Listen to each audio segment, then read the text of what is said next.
En el episodio de hoy vamos a hablar con el doctor Carlos Tams de un tipo de cirugía que a mí me parece de ciencia ficción.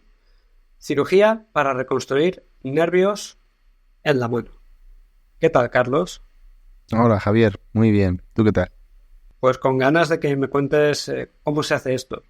Para ponernos en contexto, ¿cuáles son las causas más comunes de lesiones nerviosas severas en la mano que hacen que haga falta una cirugía reconstructiva?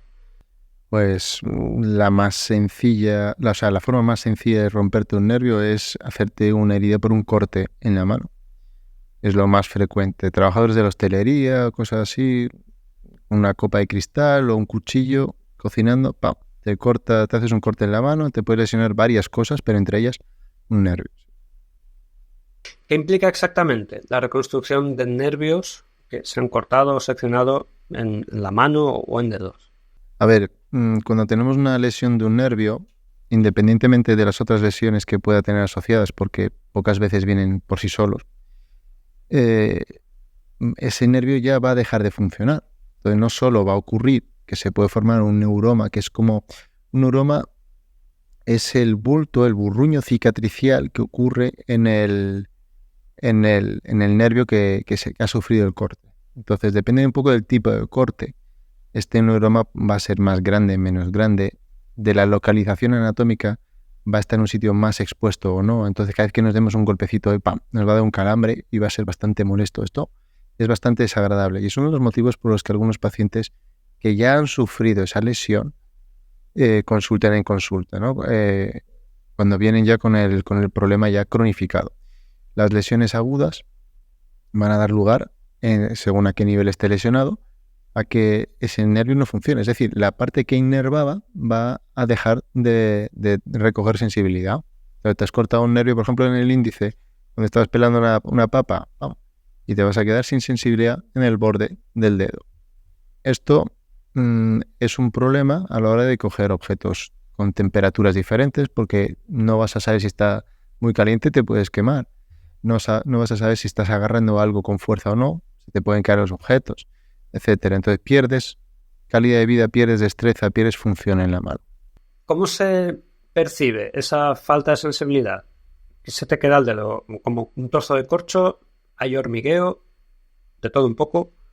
A ver, hay a veces que la lesión no es completa. A veces tenemos, por ejemplo, un nervio contundido, un nervio que tiene una lesión por un golpe o una lesión parcial, o tienes una herida, por ejemplo, con una broca o con una sierra, que no hace una herida completa, o sea, no rompe completamente el nervio, pero sí parte de. Esa sensación de calambre continuo, esa sensación de acorchamiento en parte de su zona inervada. Pero los nervios son estructuras extremadamente sensibles y desagradecidas. A poco que les des, ya se están quejando. Son capaces de esquivar bastantes cosas, pero una vez que se lesionan, ya está.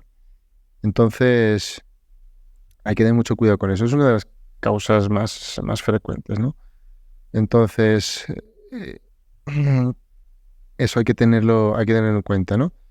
La severidad y la extensión, eso va a depender de qué nivel tengamos lesionado el nervio. Cuanto más cerca del cerebro, mayor será su gravedad porque la extensión del nervio será mayor, ¿no? Entonces, por ejemplo, yo me hago un corte en el codo, me le puedo lesionar aquí el nervio cubital, ese que siempre nos damos en la esquinita de la mesa.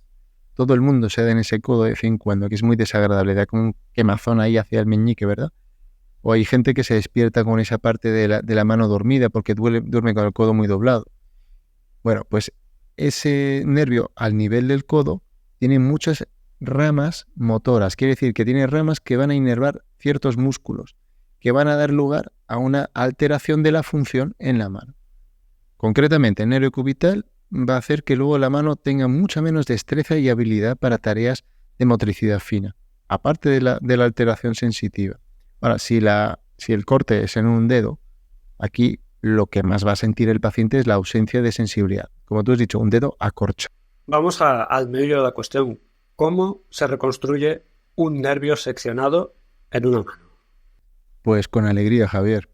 Es un reto, es una cirugía que me encanta y bueno, esto es como como tirarte a una piscina a veces, ¿no? Sabes que hay que hacerlo, pero no tienes ni idea del resultado, ¿no? Sabes si el agua está fría, caliente, hay que hacerlo. Partimos de la base que el nervio ya está roto. Es decir, partimos de una situación muy mala ya. El paciente no tiene sensibilidad y si no hacemos nada, no va a haber nada que vaya a hacer que recupere esa pérdida. Entonces, bueno, pues esto ya estás ahí. Imagínate que es el portero en la final de la Champions, estás en la tanda de penaltis. Coño, imagínate lo bien que te vas a sentir si consigues pararlo. Pues imagínate, así es como se siente un cirujano que consigue reconstruir un nervio que luego funciona. Algo parecido. Entonces, aquí pues hay que hacer una incisión quirúrgica, abrir o ampliar la herida que ya tiene el paciente y luego proceder a una reparación. Para ello utilizamos un instrumental muy específico y unas suturas que tienen una aguja muy, muy, muy pequeña. A veces la aguja es tan pequeña que casi ni se ve. Y el hilo es más fino que un pelo. Entonces, por eso lo hacemos con microscopio o con unas lupas de aumento que tienen que tener bastante aumento, ¿no? Para mí eso ha sido una de mis mejores inversiones porque me da mucha facilidad para trabajar con eso. Y bueno, así es como lo hacemos. ¿De dónde se saca? Quiero decir, si el nervio está dañado, ¿hay que obtener nervio de otro sitio? ¿O qué se hace? ¿Se corta la parte pelada como si esto fuera un electricista, se pela de nuevo y se conecta con lo que había? ¿Qué se hace? Pues la cirugía de nervios tiene mucho que ver con como lo has descrito tú, con el electricista. Efectivamente, la parte dañada del nervio hay que limpiarla, ¿no? Necesitamos tener nervio sano para conectar eso a otro trozo de nervio sano. Si el corte es medianamente limpio, heridas por un cuchillo, por ejemplo, esto es francamente más sencillo, ¿no? Pero si la herida es más irregular, ya ha sido por una sierra, una circular o incluso un accidente de moto, entonces ya hay mayor defecto, ¿no? Entonces ya no tenemos suficiente cantidad de nervio sano para que la reparación quede sin tensión. A veces podemos disecar el nervio a un lado y otro para liberar tensión y que la reparación quede sin tensión. Esto es fundamental. No puede haber tensión allí donde hacemos una reparación de nervio. Y la dificultad técnica ocurre cuando no hay suficiente nervio, no llega. Entonces, ¿qué tenemos que hacer ahí? Pues utilizamos injertos. A veces utilizamos simplemente un trocito de una vena y le damos la vuelta a la vena y la utilizamos como si fuera un tubo para que biológicamente luego dentro de ese tubo se forme la conexión biológica entre los haces del nervio. Esto funciona regular, funciona bastante bien en gente muy joven, en niños. En adultos ya funciona de forma más regular. En adultos ya preferimos ir directamente a un injerto de nervio. Si estamos hablando de lesiones en la mano, donde estamos hablando de nervios con un diámetro bastante pequeñito, estoy hablando del tamaño a lo mejor de un fideo, de los más finos que haya para una sopa de fideos, de los más finos o más fino que eso todavía. Pues ahí obviamente no hace falta un injerto de un nervio muy grande.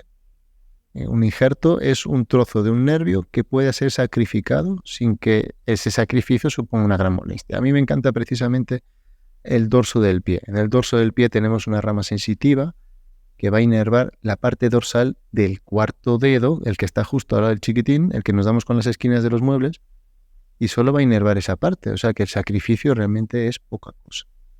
Está muy cerca de la piel, está muy superficial, con lo cual se obtiene en muy poco tiempo, o sea, estamos hablando de una disección 15-20 minutos, y la cicatriz además la hacemos en un trazo oblicuo, siguiendo un poquito la posición en la que irían las tiras de la chancla, o sea que para que luego el paciente no se vea mucho la cicatriz aunque vaya a la playa en chancla. Aparte que no es una cicatriz que dé muchas complicaciones. Y ya una vez obtenido este trocito de injerto, lo llevamos al defecto y lo utilizamos como puente y hacemos una sutura en un cabo y otra sutura en otro cabo, sin tensión. Y la verdad es que da unos resultados para nervios sensitivos fantásticos. ¿Cómo haces esa sutura? ¿Cómo reconectas ese nervio haz a haz sin tener instrucciones. Esto es lo divertido, precisamente que no haya instrucciones. Hay que improvisar, aplicar conocimientos de anatomía, usar el sentido común y muchas veces la imaginación. Así que por eso me encanta, porque es una cirugía bastante creativa. Cuando tenemos nervios muy periféricos, muy distales, pues ya te lo acabo de explicar con el injerto de otro nervio sensitivo. Ya se complica cuando el nervio es más proximal y tenemos nervios más grandes. Por ejemplo, el nervio cubital en el codo o en el antebrazo, ¿no? Una herida en el antebrazo, una fractura abierta que ha podido arrancar parte del nervio, o con una sierra radial. Pues a veces vemos accidentes de estos y aparte de tendones y cosas, pues el nervio se lesiona. Entonces, allí, como dices tú, ¿cómo lo hacemos para conectar haz a haz? Bueno, primero hay que conocer la anatomía del propio nervio. Sabemos que ciertos nervios tienen un haz de una rama motora, es decir, la que va a dar lugar a la inervación de músculos en un lado, y una rama, sabemos que la sensitiva del nervio cubital es la que está más hacia el otro lado. Eso son conocimientos que gracias a investigadores hemos ido descubriendo. También tenemos otras herramientas, por ejemplo, lo que es un electroestimulador intraoperatorio, que es una especie de lápiz grande con una puntita metálica que nos permite dar una pequeña descarga eléctrica que nos va a dar lugar a, mira, hemos descargado este nervio y se ha movido ese dedo. Pues ya sabes que esa es la rama motora, por ejemplo. Y entonces ya vas sabiendo un poquito qué haz coser a cada haz. No es nada fácil y a veces tienes la sensación de que no es lo que va como lo que va, pero también el tamaño de los haces varía. Sabes que tienes que tener también ya algo de experiencia también en estas cirugías. ¿Cuánto tiempo te lleva hacer una reconstrucción de uno de estos nervios? Haz a haz. Depende del tamaño del nervio. Ten en cuenta que una sutura de un nervio que tiene un diámetro de 2 milímetros, por así decírtelo, eso se le suele dar unos 5, 6 a 8 puntos de sutura con el hilo ultrafino. Bueno, pues tienes que tener la posición, colocarte bien, estar cómodo para hacer la sutura con los brazos bien apoyados. O sea, tienes que tener una cierta preparación para hacerlo. Una vez que lo haces, pues no te diré que mucho tiempo. Si es un nervio pequeñito como ese, eso lo hacemos en menos de una hora con facilidad. Ahora, si estamos hablando de lesiones de nervios más proximales o que requieren incluso técnicas más avanzadas, como por ejemplo una transferencia nerviosa, en la que cogemos una rama funcionante de un nervio cercano para reconstruir el nervio lesionado, o por ejemplo la técnica que se utiliza para el nervio cubital que se llama supercharge, que me encanta y da unos resultados maravillosos, espectaculares. Ahí ya puedes dedicarle la mañana entera a veces a estas cirugías. Y si reconstruyes... Estas son preguntas que tengo fuera de guión porque es que me parece fascinante todo esto que estás contando. Si reconstruyes incorrectamente, o sea, si unes un haz que no corresponde, luego la mano te funciona raro, como en los dibujos animados, ¿no? Que cojo este cable, lo pongo aquí, y el robot, en lugar de hacer el movimiento que debía, se comporta de otra manera. ¿Esto es un poco así? ¿O qué consecuencias tiene hacer una reconstrucción incorrecta? ¿Se puede arreglar a posteriori? Ya te digo, es muy difícil saber qué haz va con qué haz, es muy difícil. Entonces, contamos con que esos errores van a ocurrir seguro. Hasta cierto punto son tolerables y son aceptables, porque ten en cuenta también que tenemos una cosa que se llama plasticidad cerebral. Entonces, el cerebro tiene una capacidad de adaptarse a situaciones nuevas increíble. Por ejemplo, lo vemos en pacientes que han sufrido una lesión, una parálisis del nervio radial, por ejemplo. Independientemente de lo que se puede hacer para arreglar el nervio, para reconstruir la función de la muñeca, utilizamos una transferencia de tendones. Es una cirugía diferente, que se lleva haciendo muchísimos años y se sigue haciendo y se seguirá haciendo porque es útil, eficaz, reproducible. Estás utilizando un músculo que está destinado a flexionar la muñeca para que extienda la muñeca, ¿no? Has cogido un tendón de los que hay por aquí abajo y lo has puesto por aquí arriba, por simplificártelo. Entonces, en muy poco tiempo, y estoy hablando en cuestión de días, a veces unas pocas semanas, el cerebro ya sabe exactamente qué tiene que hacer para hacer así. Y tiene que activar un músculo flexor para que tú puedas extender la muñeca. Y eso no lo has entrenado tú, o sea, no has sido tú que estás pensando, ahora tengo que activar este músculo para no. Eso lo hace tu cerebro automático. De hecho, el cerebelo. Entonces, es algo increíble. Pues con los nervios, esa pregunta que tú me estabas haciendo, pasa algo parecido, ¿vale? Entonces, a veces es capaz de compensar con bastante habilidad esos posibles errores o fallos a la hora de hacer la conexión. Bendita neuroplasticidad. ¿Cuál es el proceso de recuperación típico después de una cirugía de estas, de reconstrucción de nervios en la mano o en los dedos?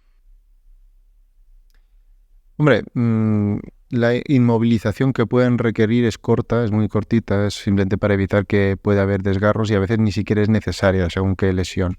Ahora, el paciente tiene que ser consciente que esto es lento, muy lento. Estamos hablando que incluso se espera hasta más de un año a que el nervio empiece a recuperarse. Fíjate si es lenta la situación. Cuanto más proximal, más grave porque más tarda en recuperarse. Las lesiones distales sensitivas en los dedos normalmente a los 2 o 3 meses tiene que haber empezado casi siempre a recuperar algo. Pero depende de muchísimos factores. La edad del paciente es uno de los factores más importantes. El tiempo de lesión que ocurre, el tiempo que ha ocurrido desde que se ha lesionado hasta que se trata, también es importantísimo. Y las enfermedades concomitantes, la obesidad, la diabetes sobre todo, son factores negativos. El tiroides también, es como con el túnel carpiano, muy parecido. Y el tabaco. Aquí el tabaco es la causa externa más frecuente, además es totalmente prescindible, que más influye en la recuperación de una lesión de un nervio. De un paciente que no está dispuesto a dejar de fumar, tiene poco que hacer. A lo mejor tiene suerte y se cura, pero no tiene tantas posibilidades. Entonces el proceso rehabilitador es largo, es lento y el paciente tiene que ser consciente de ello. ¿Y qué tipo de rehabilitación y terapias son habituales para utilizar los resultados de esta recuperación? Aquí no sirve la rehabilitación, la fisioterapia convencional que se suele hacer tipo estándar, ¿no? Para, yo que sé, una lumbalgia, una cadera, esto no tiene nada que ver.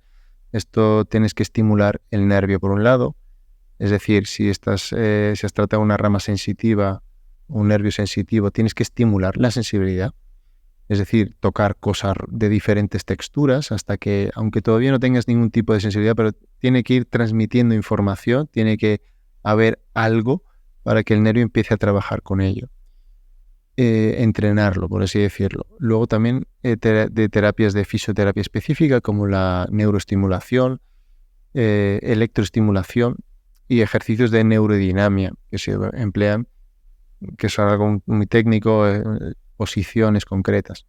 Pero sobre todo, cuando tratamos nervios ya más proximales que afectan a la motricidad, hay que hacer una reeducación, que el paciente aprenda a hacer ciertos ejercicios para estimular la función del nervio y poco a poco verá progreso. Aquí es muy, muy descorazonador para algunos pacientes. Es como cuando tienes hijos. Tú no los ves crecer, ¿no? Ves que de pronto ya no le cabe la ropa, pero no los estás viendo crecer. Ahora, si se los llevas a tus abuelos que viven a 500 kilómetros una vez cada mes o cada 2 meses, ellos sí van a percibir esa diferencia, ¿no? Por eso el médico tiene que estar ahí y tienes que ver al paciente con cierta regularidad, porque es importante también animar al paciente. Oye, mira, estás mejorando. No todo el mundo es consciente de que hay cambios a mejor. Entonces, claro, los ánimos pueden decaer a veces. ¿Qué resultados puede esperar un paciente a corto y largo plazo después de una de estas cirugías? Como te decía al principio, los nervios son estructuras desagradecidas, ¿vale? A poco que los lastimes ya van a tener algún tipo de síntoma, ¿no? de consecuencia.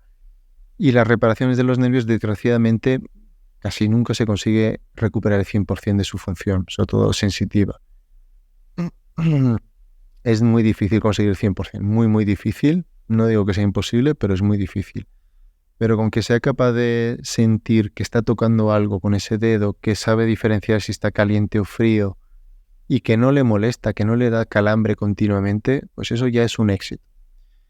Eso ya, desgraciadamente, el umbral en ese sentido está bajo, porque partimos de nada. A cualquier cosa que sea capaz de ganar, bienvenido sea. ¿Existen opciones alternativas a la cirugía para tratar estas lesiones severas en los nervios de la mano? Pocas. Desgraciadamente hay pocas alternativas, ¿no? Las cosas no quirúrgicas, hacer una fisioterapia con electroestimulación o probar acupuntura o reiki, pues no. Es un problema anatómico. Tienes un cable y se ha cortado. Entonces, por mucha pastillita que te tomes, no vas a hacer que ese cable se vuelva a arreglar. No, es difícil. Entonces, casi siempre requiere cirugía. Y hay veces que la cirugía tampoco llega a tiempo, ¿no? Lesiones que llegan años, nervio años cortado, o lo haces un buen injerto, pero es que a veces también ocurre que biológicamente la parte distal, es decir, la parte de más allá del corte, al no recibir estímulo durante mucho tiempo, hace una degeneración. Tú luego lo puedes reparar.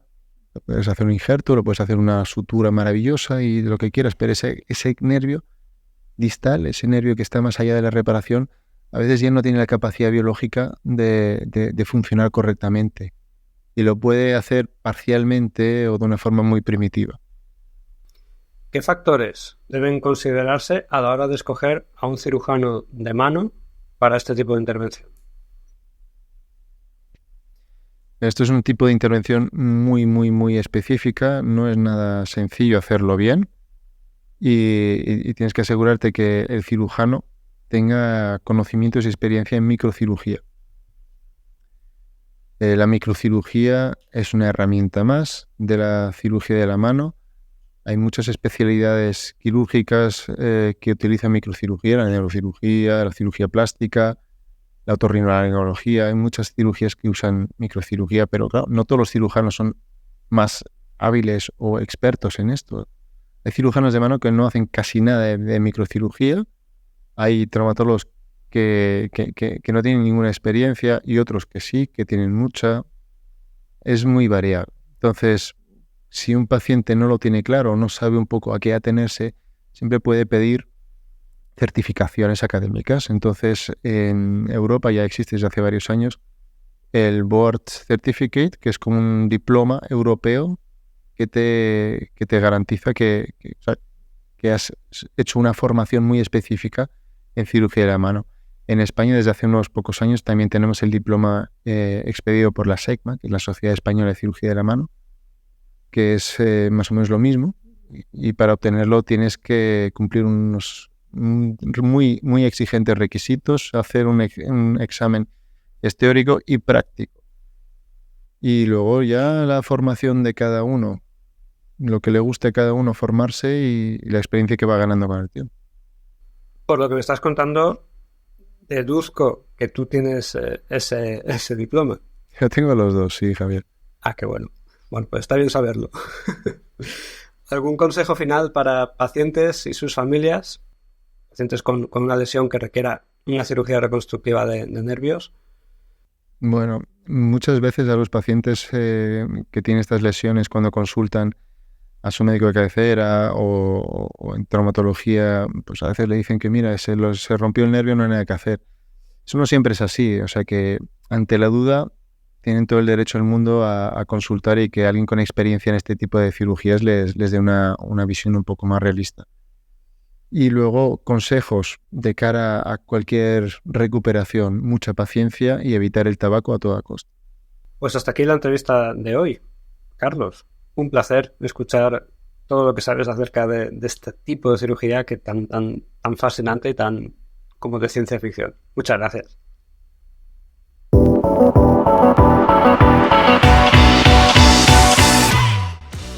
Esto es Mano de Santo. Para acceder a más episodios y a los detalles de la consulta del Dr. Tams, visita cirugiamanocanarias.es. cirugía, manucanarias.es.